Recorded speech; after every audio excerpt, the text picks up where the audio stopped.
আমরা প্রথমেই ডাকসুর সহসভাপতি হিসাবে ছাত্রদল মোহাম্মদ আবিদুল ইসলাম খানকে মনোনীত করেছে। সেই সাথে ঢাকা বিশ্ববিদ্যালয় কেন্দ্রীয় ছাত্র সংসদ প্যানেলে ছাত্রদল সমর্থিত ডাকসুর জিএস সাধারণ সম্পাদক হিসাবে শেখ তানভীর বাড়ি হানিকে নির্বাচিত করেছে। সহকারী সাধারণ সম্পাদক এজিএস পদে তানভীর আল হাদি মায়েরকে মনোনীত করেছে।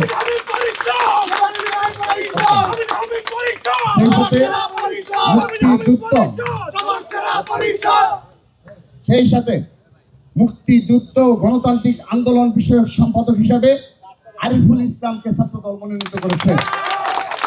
বিজ্ঞান ও প্রযুক্তি বিষয়ক সম্পাদক হিসাবে এহসানুল ইসলাম ছাত্রদল মনোনীত ভোট করবেন।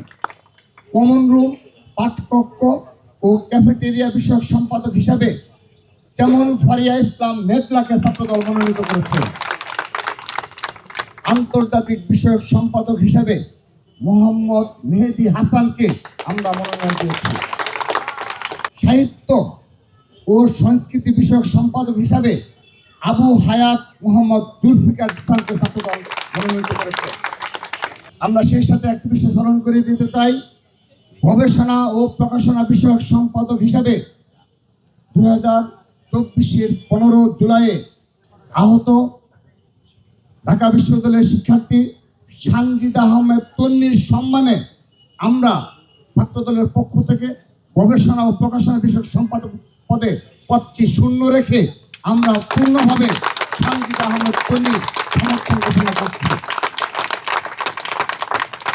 এতে আমরা জুলাই আগস্টের যে আমাদের স্পিরিট এবং চেতনা রয়েছে, সেই ছাত্রদল সেই চেতনাকে ধারণ করে এবং তা সত্যিকার বাস্তবে রূপান্তর করে আমরা ক্রীড়া বিষয়ক সম্পাদক হিসাবে চিমচিমা চাকমাকে মনোনয়ন করেছি।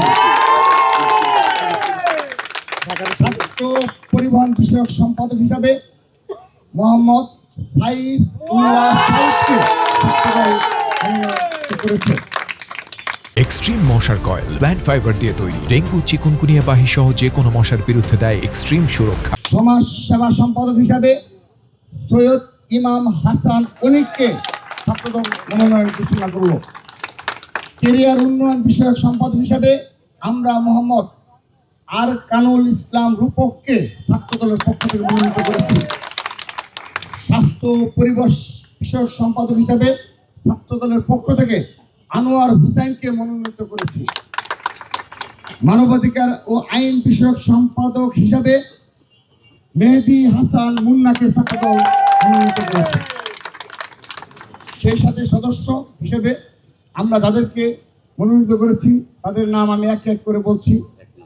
1 নম্বর মোহাম্মদ জারিফ রহমান, মাহমুদুল হাসান, নাহিদ হাসান, মোহাম্মদ হাসিবুর রহমান সাকিব, মোহাম্মদ শামীম রানা, ইয়াসিন আরাফাত আলী, মুনিম হাসান ওরুফ, অঞ্জন রায়, সোয়াইব ইসলাম অমি, মেহরুন্নেসা কেয়া, ইবনু আহমেদ, শামসুল হক আনান, নিত্যানন্দ পাল। এই হলো আমাদের ডাকসু প্যানেল।